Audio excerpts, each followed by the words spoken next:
नमस्कार दोस्तों, स्वागत है आपका एक बार फिर से यूके गोरखनाथ पोल्ट्री चैनल पर। तो आज हम बात करने वाले हैं फार्म में यूज होने वाली मेडिसिन की। तो मैं अपने फार्म में क्या मेडिसिन यूज करता हूँ, इसकी सारी जानकारी आपको दूंगा। एक दिन से लेकर लास्ट सेल आउट तक उसके बीच में हमारी क्या क्या मेडिसिन लगती है, उसके बारे में पूरी जानकारी दूंगा। तो दोस्तों, अगर आप इस चैनल पर नए हैं तो चैनल को सब्सक्राइब करिए, और अगर आपको ये वीडियो अच्छी लगती है तो वीडियो को लाइक करिए। तो दोस्तों, जैसा कि आप लोग जानते होंगे, आजकल मौसम काफ़ी ऊपर नीचे हो रहा है, यानी कि टेम्परेचर हाई और लो हो रहा है। उसका एक ही रीज़न है, कभी बारिश हो रही है तो और दोपहर में काफ़ी तेज़ धूप हो रही है, जिससे टेम्परेचर काफ़ी हाई लेवल पर पहुंच जा रहा है। तो आपके क्षेत्र में ऐसा हो रहा है या नहीं, ये कमेंट करके ज़रूर बताएं, और आप कहाँ से हैं ये भी ज़रूर बताएं। तो हमारे क्षेत्र में क्या हो रहा है कि दोपहर में तो पूरी तरह से धूप आ रही है और टेम्परेचर 35-37 डिग्री चले जा रहा है, लेकिन शाम के टाइम पर बारिश हो जा रही है, जो एकदम से टेम्परेचर लो हो जा रहा है।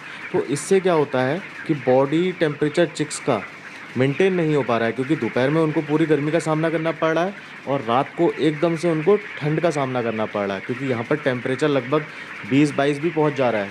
तो एकदम से काफ़ी डिफरेंस हो जा रहा है टेम्परेचर में। तो ऐसे में क्या होता है, बर्ड या तो फीडिंग करना कम कर देगा या पानी पीना कम कर देगा, और अगर दोनों में से कुछ भी कम करता है तो ये अपने चिक्स के लिए नुकसानदायक ही होगा। और बारिश और हवा जो है फार्म में बीमारी लाने का सबसे मेन कारण बनती हैं। तो आप क्या करिए, कुछ रोकथाम तो आप बीमारी आने से पहले ही कर सकते हैं, जो आप हमेशा करके रखिए। और कुछ रोकथाम आपको बीमारी आने के बाद ही पता चलेगा, तो वो आप तभी कर पाएंगे जब बीमारी आएगी। तो उससे पहले कुछ रोकथाम आप अपने हिसाब से कर सकते हैं मेडिसिन देकर। और हाँ दोस्तों, अगर आपके फार्म में कोई भी बीमारी आती है तो आपको उस बीमारी को शुरुआती दिनों में ही समझना होगा और उसका तुरंत उपचार करना होगा। लेकिन अगर आपने उस बीमारियों में कुछ भी देर कर दी तो मेरे हिसाब से आजकल जो बीमारियां चल रही हैं ये ठीक नहीं हो रही हैं। आप खाली सिर्फ और सिर्फ मेडिसिन में पैसा फूकते रह जाएंगे, इसके अलावा आपकी वो बीमारी कभी ठीक नहीं होगी। तो कोशिश करिए कि शुरुआती दिनों में ही इसको पकड़ लीजिए, तभी आप इसमें पार पा पाएंगे। जैसे कि आजकल कई बीमारियां चली, जैसे नॉर्मली सबसे ज़्यादा सीआरडी और इकोलाई चल रही है। अगर आपका चिक्स कभी भी छिक की प्रॉब्लम आती है तो आप उसको डेली सुबह क्या करिए, डेली सुबह शांति का माहौल बना के आप चिक्स को आसानी से सुनिए। अगर उसमें हल्की सी भी छिक की समस्या आ रही है तो तुरंत मेडिसिन करिए, या डॉक्टर की सलाह ले सकते हैं कौन सी मेडिसिन देनी है। लेकिन आपको जो है उसका उपचार तुरंत ही करना होगा, क्योंकि आजकल जो सीआरडी चल रही है, ये छिक वगैरह की परेशानी जो चल रही है, ये बाद में लंबा चलकर ठीक नहीं हो रही है। आप कितने भी कोई भी मेडिसिन दीजिए, कोई भी इंजेक्शन दे दीजिए, लेकिन ये ठीक नहीं हो रही है। और आपका अगर बीमारी ठीक नहीं होगी तो बॉडी कभी वेट गेन नहीं करेगी चिक्स की। तो इसलिए बीमारी को तुरंत ही पकड़िए। अगर आप तुरंत पकड़ लेते हैं तो बीमारी ठीक भी हो सकती है, लेकिन अगर उसमें देरी हो गई तो बीमारी मेरे हिसाब से आजकल ठीक नहीं हो रही है। तो अब बात कर लेते हैं मैं अपने बर्ड्स पे कौन कौन सी मेडिसिन देता हूँ और कब कब देता हूँ। तो पहले दिन में कुछ नहीं देता, और दूसरे दिन से 6 दिन तक मतलब 5 दिन का कोर्स करता हूँ मैं, जिसमें एंटीबायोटिक और विटामिन देता हूँ। तो एंटीबायोटिक में मैं आपको देता हूँ इंडोस्टोम BM। ये दवाई मैं शुरू से यूज कर रहा हूँ और मुझे इसका रिज़ल्ट ठीक लगा है। बाकी मार्केट में बहुत दवाइयाँ हैं, आप कोई सी भी ले सकते हैं जो आपको ठीक लगे। तो आप देख सकते हैं, यह है एंडोस्टोम BM। और जो है मल्टीविटामिन में मैं देता हूँ टोटाविट गोल्ड। ये दोनों दवाइयाँ मेन काइंड की हैं, तो मुझे इनका रिज़ल्ट ठीक लगा, अच्छा है। तो मैं ये आप देख सकते हैं, ये है टोटाविट गोल्ड। तो ये मैं इनको देता हूँ मल्टीविटामिन में।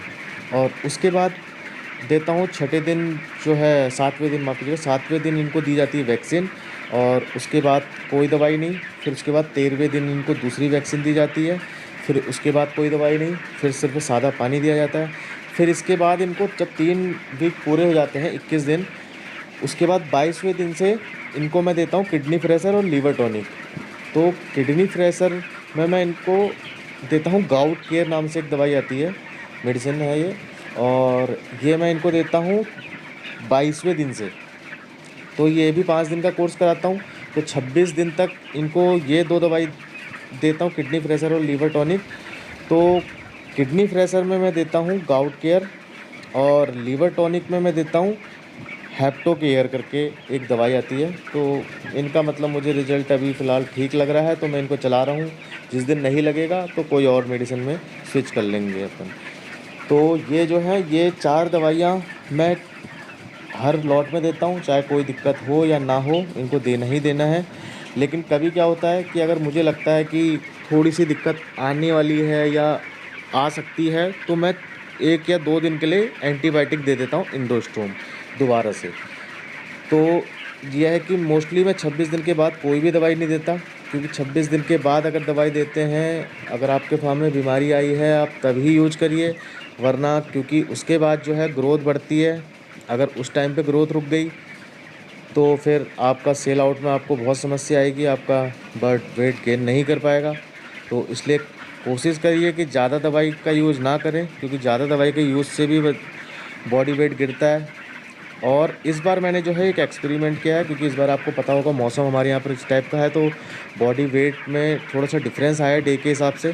तो मैंने इस बार एक ग्रोथ प्रमोटर देने की कोशिश करी है। तो मैं पहली बार अपने फार्म में ग्रोथ प्रमोटर दे रहा हूँ, तो ये है ग्रोवर नाम से। तो इस बार मैं इसका देखता हूँ इसका क्या रिज़ल्ट निकलता है। सिर्फ़ और सिर्फ एक्सपेरिमेंट के लिए यूज कर रहा हूँ। तो अगर इसका रिज़ल्ट सही आता है तो आगे से यूज करेंगे। फ़िलहाल मैं इसके बारे में कोई टिप्पणी नहीं दे सकता। तो दोस्तों, आज की वीडियो में था फ़िलहाल इतना ही।